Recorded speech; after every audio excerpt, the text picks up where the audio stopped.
Hello students. आज के जो वीडियो है उसमें हम एक टॉपिक करने जा रहे हैं, स्पेशली जो एसएससी की तैयारी कर रहे हैं उनके लिए है ये। और जो टॉपिक है that is direct and indirect narration है। और I think this is very important topic, बहुत इंपॉर्टेंट टॉपिक है। And people may find it difficult to solve, थोड़ा सा डिफिकल्ट लग सकता है, बस I am going to make it super easy, बहुत सुपर इजी इसको बनाने वाला हूँ। So don't worry, I explain each and everything, सब आपको समझाने वाला हूँ। If you have any doubt you can leave a comment in the comment box and I try to resolve those issues which you are facing। जो भी आपको problem face हो रही है, I will B trying my level best to resolve those issues। तो चलो, without wasting any time, let us start the video. तो start करते हैं उसको। Wait for a while, I am sharing with you the screen में। तो जो screen है आपके सामने विजिबल हो गई है।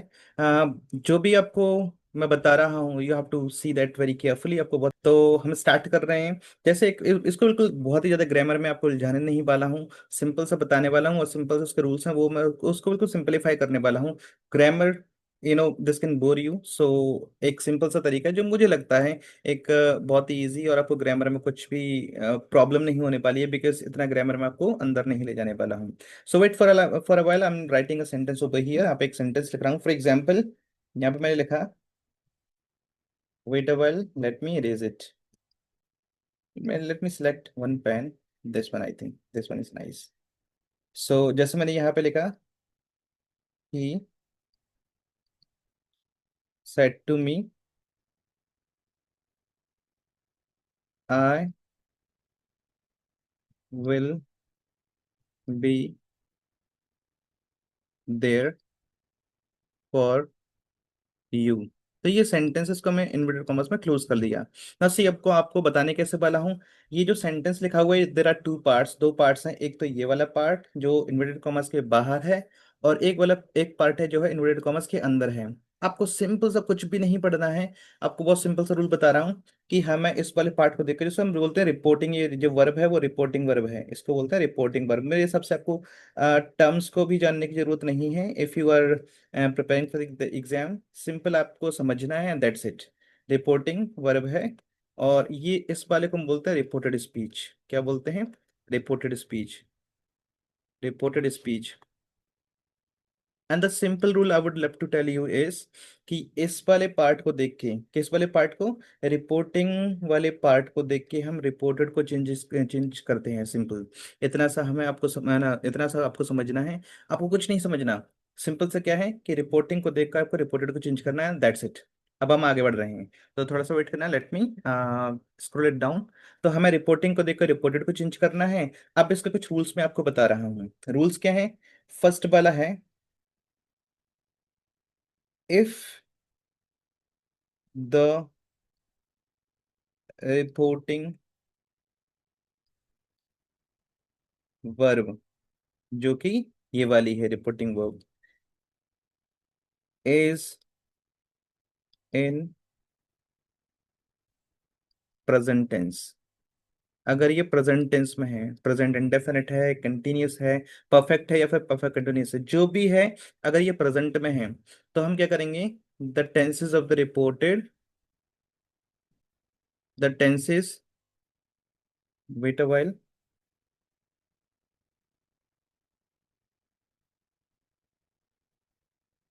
The tenses of the reported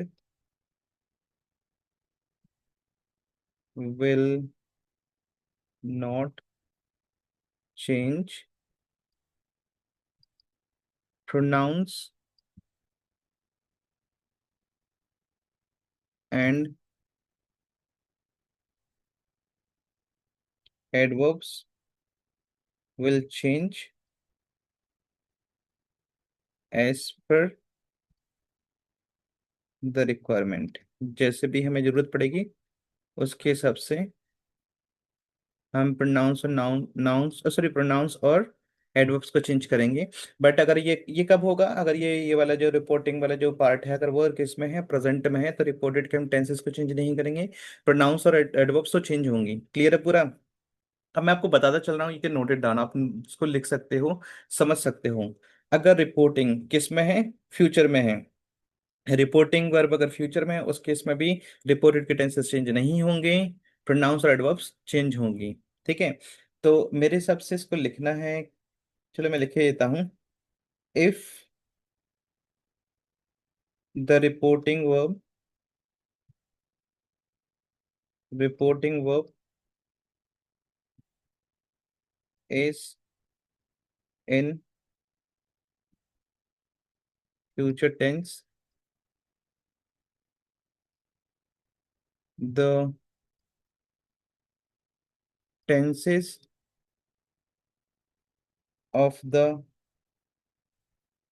reported will not change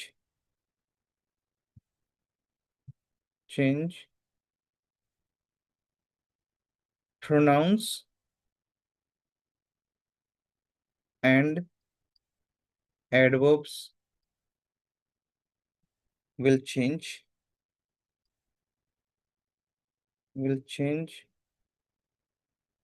as per the requirement।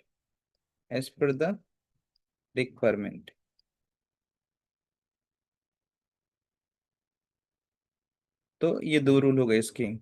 कौन कौन से हो गए? अगर रिपोर्टिंग वर्ब किस में है, प्रेजेंट में है, उस केस में रिपोर्टेड के टेंसेस चेंज नहीं होंगे, प्रोनाउंस और एडवर्ब्स तो चेंज होंगी।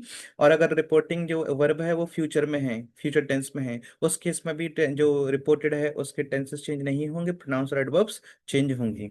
नेक्स्ट हम देखते हैं थर्ड वाला रूल। थर्ड रूल क्या बोलता है? Rule number third, if the reporting if the reporting verb, wait a while, let me erase it. If the reporting verb is in past tense, अगर ये किस में है, पास्ट टेंस में है, उस केस में the tenses, just wait a while, let me erase it. So the tenses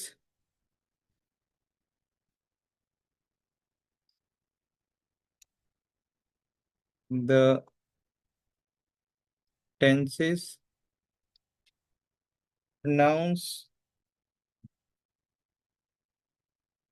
and adverbs of the reported will change।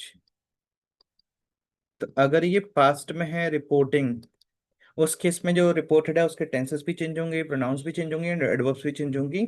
और ये किस में चेंज नहीं होती हैं? अगर ये रिपोर्टिंग प्रेजेंट में है और रिपोर्टिंग फ्यूचर में है तो उसके टेंसेस चेंज नहीं होते, प्रोनाउंस एंड एडवर्ब्स तो चेंज होती हैं। और अगर पास्ट में है तो टेंसेस भी चेंज होते हैं, एडवर्ब्स भी होते हैं एंड देन प्रोनाउंस भी होती हैं।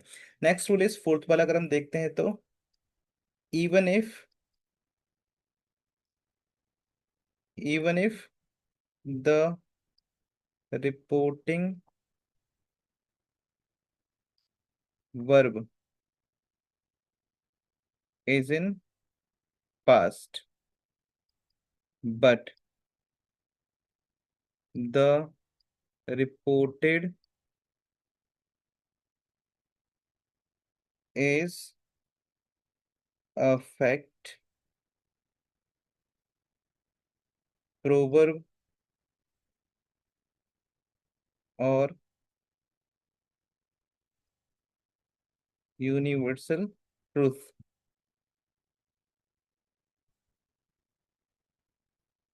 it remains unchanged। It remains unchanged। It remains unchanged।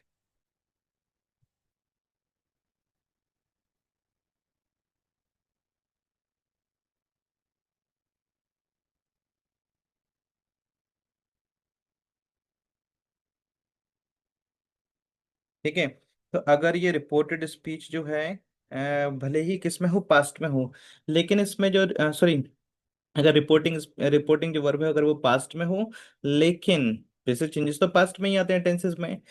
लेकिन अगर रिपोर्टिंग किसमें है, पास्ट में है, और जो रिपोर्टेड का जो सेंटेंस है वो या तो कोई प्रोवर्ब है या कोई फैक्ट है या फिर कोई यूनिवर्सल ट्रूथ है, उस केस में ये चेंज नहीं होता है, it remains unchanged. So this is no what are the initial, I would say the initial rules of reported speech. चार रूल मैंने आपको बताए।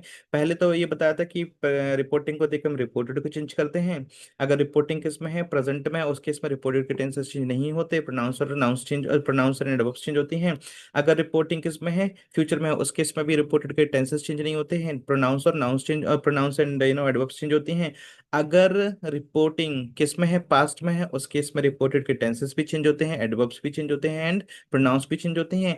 लेकिन एक और फिफ्थ वाला रूल क्या है कि अगर भले ही वो जो सेंटेंस है, आई मीन रिपोर्टिंग जो वर्ब है वो पास्ट में हो, लेकिन अगर ये रिपोर्टेड का कोई जो सेंटेंस है वो कोई प्रोवर्ब है, फैक्ट है या फिर यूनिवर्सल ट्रूथ है, उस केस में इट रिमेन्स अनचेंज, पर वो चेंज नहीं होता है। आई थिंक यहाँ तक आपको क्लियर हो गया होगा। नेक्स्ट हम आगे देखते हैं।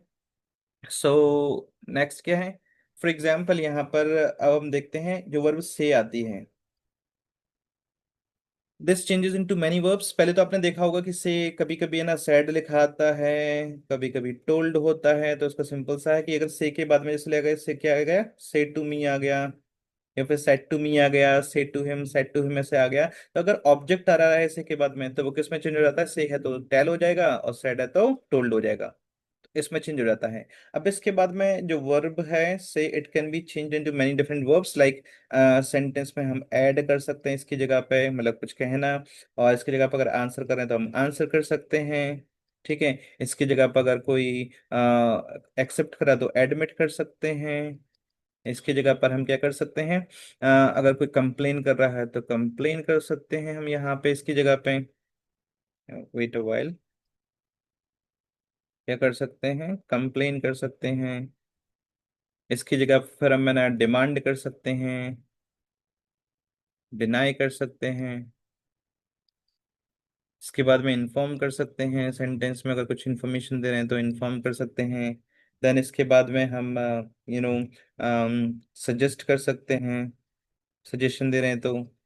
इसके बाद में अगर हम यस रिमार्क कर सकते हैं, कुछ बोला है तो, जवाब दिया तो रिस्पॉन्ड भी कर सकते हैं, क्वेश्चन किया तो आस्क कर सकते हैं। ठीक है, इसके अलावा रिक्वेस्ट कर सकते हैं अगर रिक्वेस्ट है तो। ठीक है, इसके अलावा फिर हम दैट रिक्वेस्ट हो गया। देन अगर वार्निंग है तो वार्न कर सकते हैं, और अगर कुछ कुछ विश कर रहे हैं तो विश कर सकते हैं, एंड सिमिलर अदर वर्ब्स।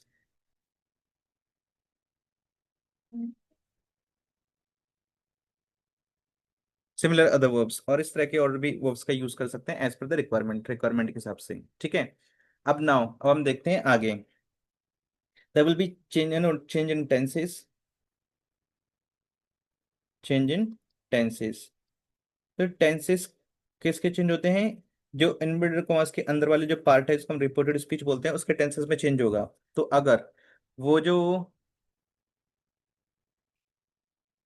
अगर वो वाला पार्ट इन्वर्टेड कॉमास के अंदर है वो किस में है, उसमें आ रहा है इज एम आर, क्या आ रहा है, इज एम आर आ रहा है, तो वो चेंज होके क्या हो जाएगा, वॉज वर में चेंज हो जाएगा।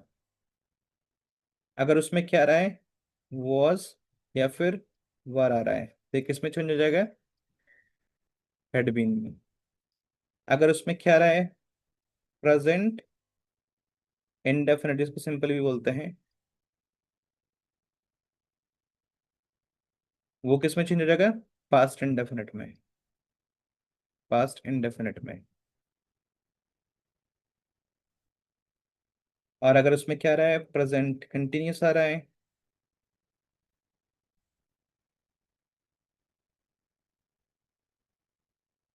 प्रेजेंट कंटिन्यूस आ रहा है तो किस में चेंज हो जाएगा, पास्ट कंटिन्यूस में।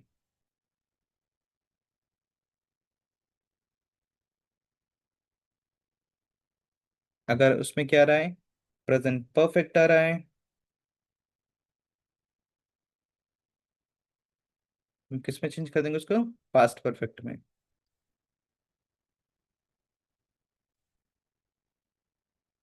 Wait a while. और अगर उसमें क्या आ रहा है, प्रेजेंट परफेक्ट कंटिन्यूस आ रहा है, प्रेजेंट परफेक्ट कंटिन्यूस अगर उसमें आ रहा है, हम उसको किसमें कर देंगे? Past perfect continuous.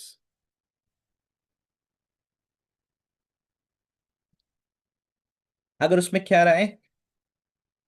Past indefinite आ रहा है।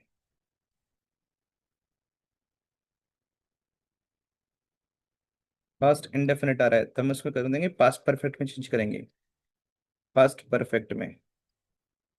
अगर उसमें पास्ट कंटिन्यूस आ रहा है, पास्ट कंटिन्यूस आ रहा है, तो किस में चेंज हो जाएगा? पास्ट परफेक्ट कंटिन्यूस में चेंज हो जाएगा। अगर उसमें क्या आ रहा है? पास्ट परफेक्ट आ रहा है, तो चेंज हो जाएगा वो। तो रहेगा ये no change, past perfect change नहीं होता है। No change. Wait while. अगर क्या आ रहा है? पास्ट परफेक्ट कंटिन्यूस आ रहा है, तो इसका रहेगा नो चेंज। अगर उसमें क्या आ रहा है? विल, किस में चेंज हो जाएगा? वुड में। अगर उसमें आ रहा है शैल, तो हो जाएगा या तो शुड में हो सकता है या फिर वुड में हो सकता है, डिपेंड करता है कि चेंज करने के बारे में। अगर अगर चेंज कर रहे हैं उसको इनडायरेक्ट में, तो अगर आई और वी आ रहा है तो हो जाएगा शुड, और बाकी सभी के साथ में वुड हो जाएगा। सिंपल सा। एंड देन मे आ रहा है तो माइट हो जाएगा, कैन आ रहा है तो कुड हो जाएगा, मस्ट आ रहा है तो हैड टू हो जाएगा, और अगर वुड आ रहा है, शुड आ रहा है, कुड आ रहा है, माइट आ रहा है, हेड टू आ रहा है, यूज टू आ रहा है, या फिर ऑट टू आ रहा है, इन सभी के केस में क्या रहेगा? No change. These will not change. ठीक है। Wait a while. फिर अगर दिस आ रहा है तो दैट में चेंज हो जाएगा, दीज आ रहा है तो दोज में चेंज हो जाएगा, नाउ आ रहा है तो देन में चेंज हो जाएगा, हियर आ रहा है तो देयर हो जाएगा, एंड अगो आ रहा है तो बिफोर हो जाएगा।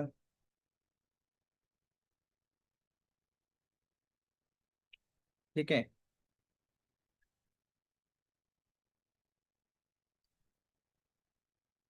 टुडे आ रहा है तो दैट डे हो जाएगा, टुनाइट आ रहा है तो दैट नाइट हो जाएगा, दैट नाइट हो जाएगा, एंड अगर लास्ट आ रहा है तो प्रीवियस हो जाएगा, नेक्स्ट आ रहा है तो फॉलोइंग हो जाएगा,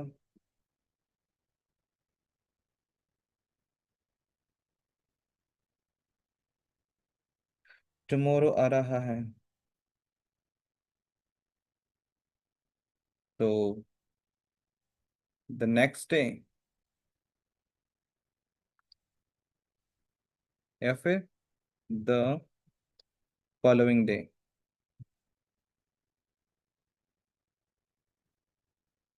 द फॉलोइंग डे हो जाएगा। अगर यस्टरडे आ रहा है तो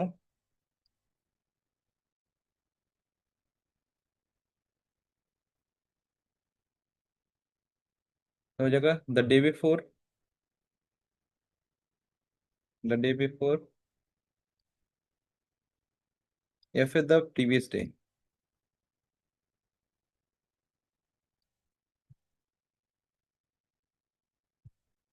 द प्रीवियस डे।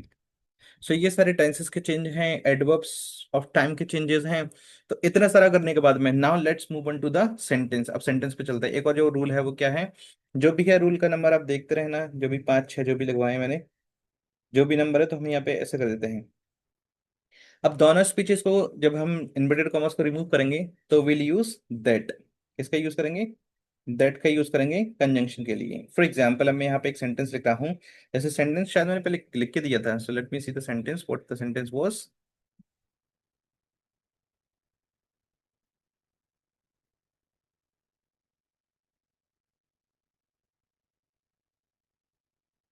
तो सेंटेंस सिंपल सिंपल था, he said to me I will be there for you. So चलो इसको करते हैं अपन।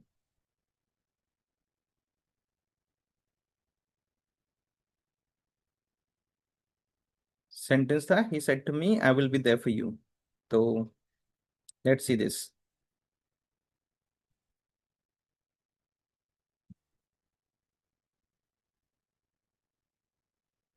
तो सेंटेंस है जैसे है, ही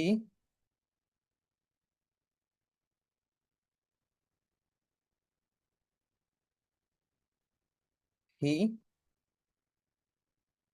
सेड टू मी, फिर है आई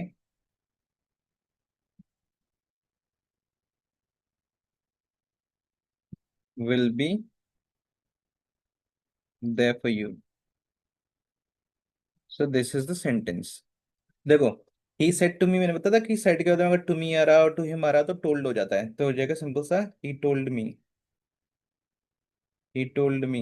इन्वर्टेड कॉमर्स को हटाएंगे तो हम दैट का यूज करेंगे, that.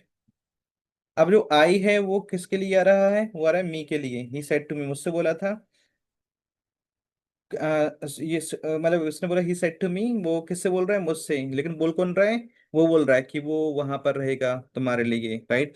So he said to me that I का क्या हो जाएगा, ही हो जाएगा, क्योंकि बोल तो वही रहा है। उसने बोला था that I will be there for you, so I का ही हो जाएगा, विल का वुड हो जाएगा, वुड बी। देयर का तो देर ही रहता है। फॉर जो यू है वो किसके लिए आ रहा है, मेरे लिए आ रहा है। So for I would be there for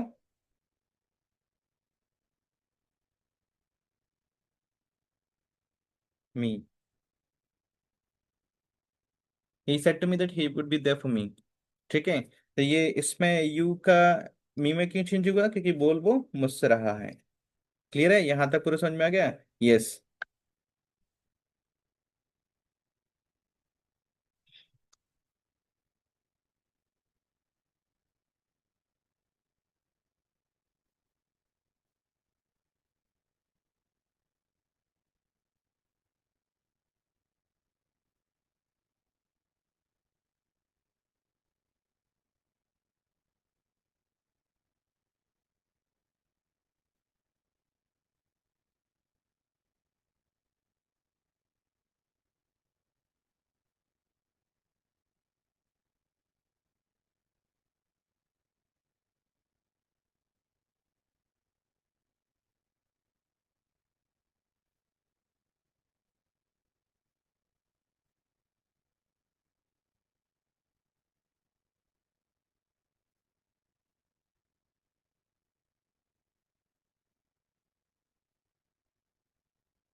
I think ये समझ में आ गया होगा। तो हम चेंजेस कैसे करते हैं, हमें ये देखना पड़ता है कि कौन कैसे बोल रहा है। So I think I will not be making it very complicated, कि वो फर्स्ट पर्सन और सेकंड पर्सन में आप बहुत ज्यादा कॉम्प्लिकेटेड हो जाएगा पूरा sentence, and you will be confuse. So I don't really want to confuse you people, मैं आपको कंफ्यूज नहीं करना चाहता हूं। तो आपको सिंपल से ये देखना है, ये बोलने वाला वो है, तो उसने मुझसे बोला तो ही टोल्ड मी दैट, कि कौन रहेगा मेरे साथ मेरे लिए वहां पे, वो रहेगा, तो आ जाएगा ही। विल का हो गया वर्ड, बी देर का तो देर रहता है, फॉर किसके लिए रहेगा, यहाँ पे लिखा ना मी, मेरे लिए, तो मी आ गया। आई think this is now easy for you, easily you might have understood it very easily. अब नेक्स्ट हम देखते हैं कि अगर, अगर जैसे मैंने सेंटेंस लिखा है यहाँ पे, जैसे इसी को देखते हैं, जैसे ही सेड टू मी,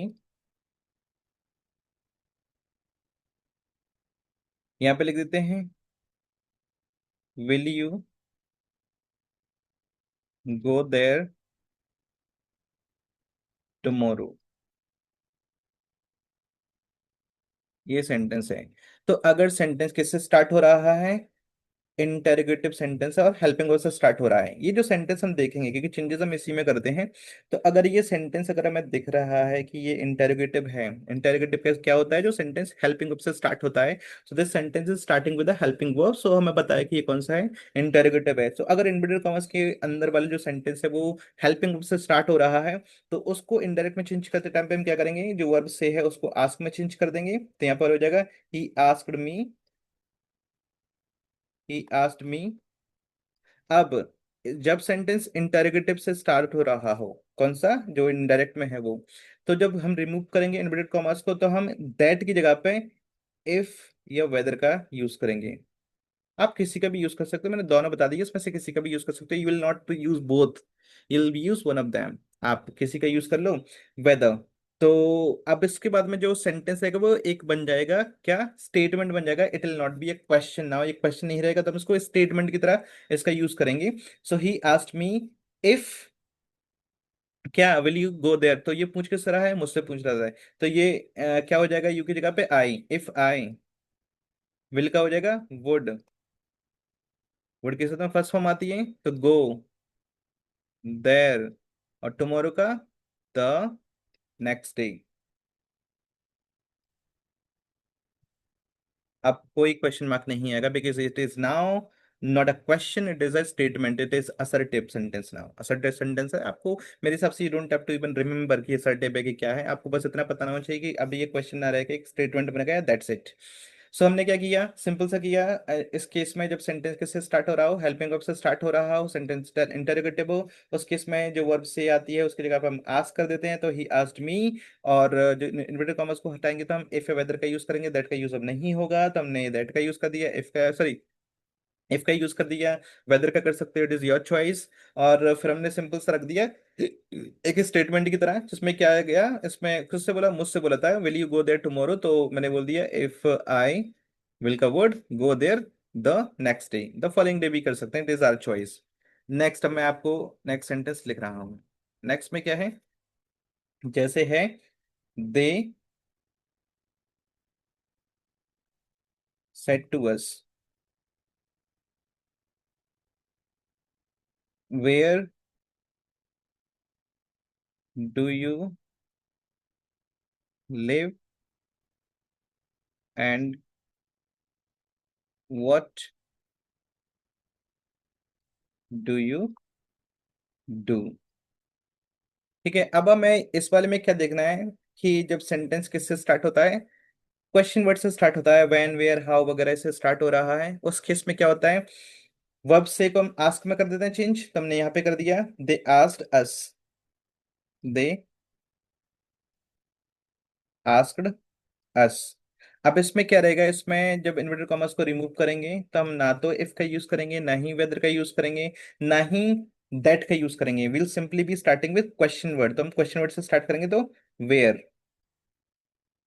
अब ये दोबारा क्या बन जाएगा, स्टेटमेंट बन जाएगा, और ये आपको पता है ये कौन सा टेंस है, ये है प्रेजेंट इंडेफिनिट, तो इसको किस में चेंज होगा, पास्ट इंडेफिनिट में। और पास्ट इंडेफिनिट में जो स्टेटमेंट, आई मीन जो अफर्मेटिव सेंटेंसेस का फॉर्मूला क्या होता है, subject plus V two plus object, तो हम इसको ऐसे ही बनाएंगे। तो क्या हो जाएगा, दे आस्क्ड अस वेयर, किससे पूछा, हमसे पूछा, तो अस यहाँ पे क्या हो जाएगा, यू का we, where we, second form क्या आ जाएगी, लिव का लिव्ड, एंड व्हाट वी, क्या हो जाएगा, डू का डिड। ये सेंटेंस पूरा हो गया, आई think I you understood now. तो व्हाट वी डिड, अब कोई क्वेश्चन मार्क नहीं। तो this is how you can do such kind of sentences, ऐसे सेंटेंसेस को हम ऐसे कर सकते हैं। सिंपल सा था, हमने आज से को आस्क में चेंज कर दिया, और उसके बाद में हमने इफ का वेदर का यूज नहीं करेंगे, बिकॉज अब ये हेल्पिंग वर्ब से स्टार्ट ना होकर क्वेश्चन वर्ड से स्टार्ट हो रहा है। तो हमने किसी का यूज नहीं करेंगे, ना तो इफ का करेंगे, ना वेदर करेंगे करेंगे, ना ही दैट का करेंगे। सिंपल से किससे स्टार्ट करेंगे, क्वेश्चन वर्ड से स्टार्ट करेंगे। उसके बाद में सीधा सीधा हम जो स्टेटमेंट जो बनाते हैं, जो अफर्मेटिव का जो रूल होता है उसी को हम यूज करेंगे। और अफर्मेटिव का, क्योंकि ये प्रेजेंट इंडेफिनिट है, तो पास्ट इंडेफिनिट में अफर्मेटिव का रूल क्या होता है, सिंपल, दिस वन। तो हमने बिल्कुल वैसा ही किया है। यस, एक चीज जो मैं आपको नहीं बता पाया वो ये है, जब भी इंटरोगेटिव सेंटेंस में, जैसे ये दोबारा दे रहा हूँ, she said to me, do you like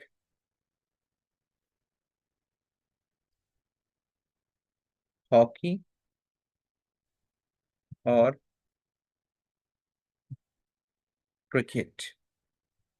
ये सेंटेंस है। तो मैंने आपको बताया था कि जब भी हम यूज करेंगे इंटरोगेटिव जो सेंटेंस आएगा, उसमें जब हम सेंटेंस को कनेक्ट करेंगे, आई मीन कंबाइन करेंगे, तो दैट की जगह पर इफ ए वेदर का यूज करेंगे। तो क्या इफ ए वेदर में से हम किसी का यूज कर सकते हैं हमेशा? No, it's not possible. अगर सेंटेंस में क्या है, वैसे तो हम इफ और वेदर को इंटरचेंज कर सकते हैं, लेकिन अगर सेंटेंस में क्या आ गया, चॉइस आ गई, फॉर एग्जाम्पल इसमें हॉकी और क्रिकेट में से किसी की बात हो रही है, कि आपको हॉकी पसंद है या क्रिकेट पसंद है, जब भी चॉइस आएगी उस केस में हम इफ का यूज नहीं करते, वेदर का यूज करते हैं। तो इसमें हम इफ का यूज नहीं कर पाएंगे। बाकी सेंटेंसेस में कर सकते हैं, but if there is a choice in the sentence we can not use if, will only use whether. तो इसमें क्या हो जाएगा, she asked me, she asked me.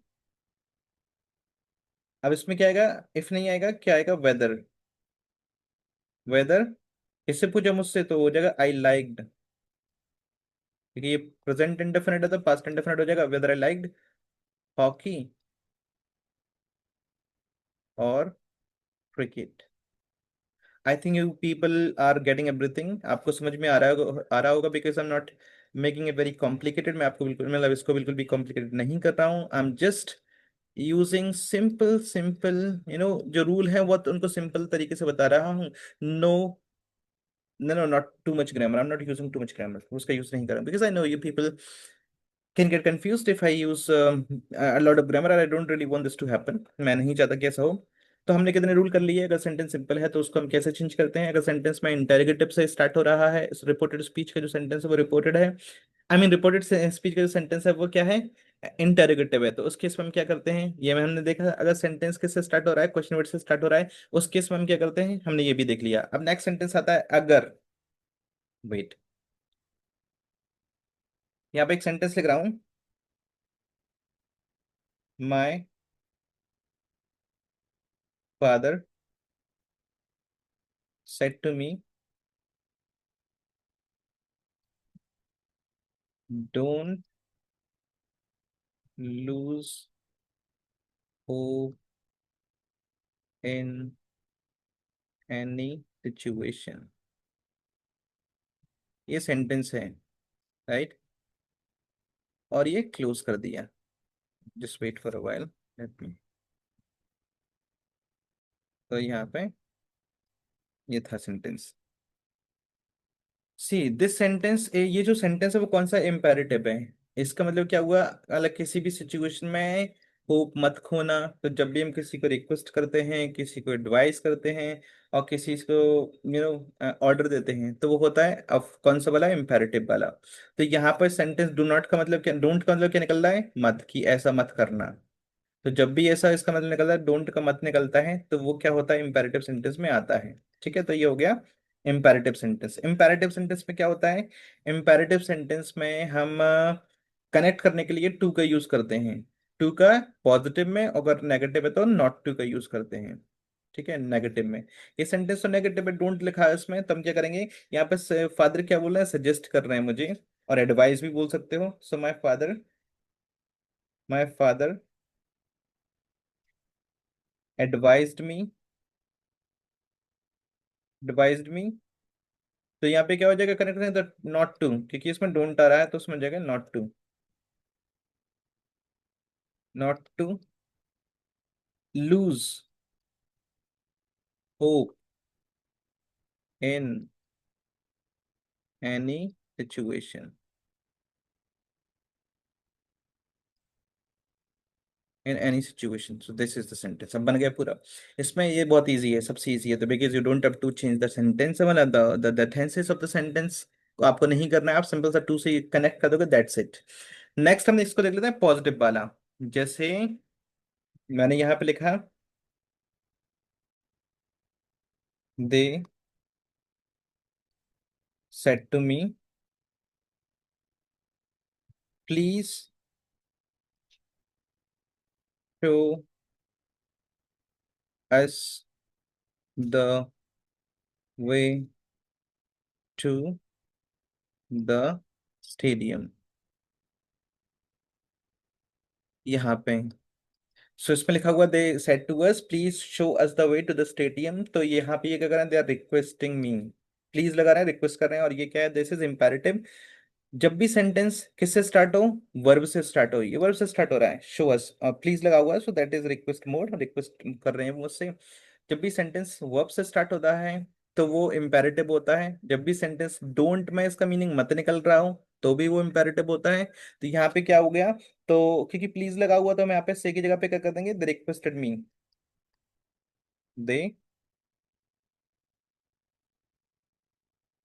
Requested मी, क्या करने के लिए, टू शो, किसको, उन्हें दिखाएं, तो टू शो देम, क्योंकि उन्होंने ही बोला था हमसे, them the way to the stadium,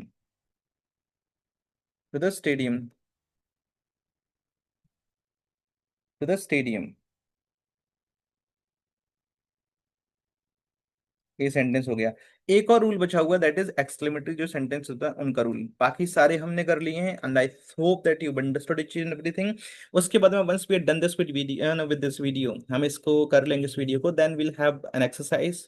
तो हम एक एक्सरसाइज करेंगे, and then I explain you each and every rule again through those examples, and then you won't have any confusion in your mind, फिर आपको कुछ भी confusion नहीं रहेगा। And if you still have any confusion in your mind, do let me know through your comments in the comment box. So last rule हम करने वाले हैं, just wait, उसको हम देखते हैं, ठीक है। So now अब हमें देखना है कि इसमें देखो, मैं एक सेंटेंस लिखा हुआ, the boss said to him, well done you did a great job. इसमें क्या रहता है, जैसे वर्ड्स होते हैं इमोशंस को दिखाने वाले, जैसे हमने कर दिया अपलॉडेड, तारीफ करना, ठीक है, डिजायर्ड, इच्छा करना, ठीक है, फिर मैंने कॉन्ग्रेचुलेट किसी को, कॉन्ग्रेचुलेट करना, कॉन्ग्रेचुलेट, विश करना किसी को, तो इस टाइप के वर्ड्स वगैरह हम यूज करते हैं। और जो कंजंक्शन होता है, दैट वैसे का वैसे बना रहता है, बट यस टेंसेस में उसी के सबसे चेंज आते हैं जो हमने करा हुआ है। और बाकी जो वर्ड्स होते हैं, जैसे एक और जैसे एक्सक्लेम का यूज करते हैं, इसमें exclaimed with Joy, happiness, sorrow, इस टाइप से इन वर्ड्स का यूज होता है। लेकिन कुछ वर्ड्स होते हैं जैसे वेल डन, ब्रावो, हुर्रा, ये सारी वर्ड्स को हम ड्रॉप कर देते हैं, we don't use these words, we simply no इनको हटा देते हैं और बाकी उनका यूज करते हैं। तो जब the boss said to him, well done you did a great job, तो उसमें क्या, कॉन्ग्रेचुलेट कर रहा है उसको, तो हम क्या कर देंगे, the boss, the boss congratulated him, congratulated, congratulated him, congratulate के बाद में ऑन आता है, तो on doing well, and said that, क्या बोला उसने, you have done a good, क्या लिखा हो, you did a great job, तो यू डिड ये क्या पास्ट इंडेफिनिट है, तो पास्ट परफेक्ट हो जाएगा, दैट। अब इसमें हिम है तो उसकी जगह पे किससे आएगा, ही आएगा, that he had done a great job. तो ये सेंटेंस बन गया, so the boss congratulated him on doing well and said that he had done a great job. So ये इस टाइप से सारे के सारे जो रूल्स हैं, we have covered all those rules, सारे के सारे हमने रूल्स कर लिए हैं पूरे। So now I am stopping the screen sharing, so wait. तो इस वीडियो में हमने सारे के सारे रूल्स जो रिक्वायर्ड होते हैं to be able to do the questions, to solve them, वो हमने कर लिए हैं। If you still have any confusion, so अभी I will be recording one more video in which we'll be solving exercises using all those rules which we have read और we have studied। हमने जो rule अपने पढ़े हैं, हमने जो सीखे हैं, हम उनका यूज करके सॉल्व करेंगे एक्सरसाइज को। and if you still have any confusion, so do let me know through your comments, and I will then be solving your problems. I'll be resolving those problems of yours. I'll be clearing your doubts. So don't forget to subscribe to my channel। आप मेरे channel को subscribe करो, and I keep coming up with such videos. और इसमें आपको English में आपको कोई प्रॉब्लम नहीं होने वाली, because I will try to make things as simple as I can. जितनी चीज़ों को मैं सिंपल कर सकता हूँ मैं करूंगा, because what I believe is I don't think you should be having the theoretical knowledge of the things। आपको theory की जरूरत नहीं है, you should be knowing things practically so that you can do them whenever you have to। So with this I'm going to take a leave, and I'll see you in the next video. Till then, take care, and subscribe to my channel, and keep learning। Thank you।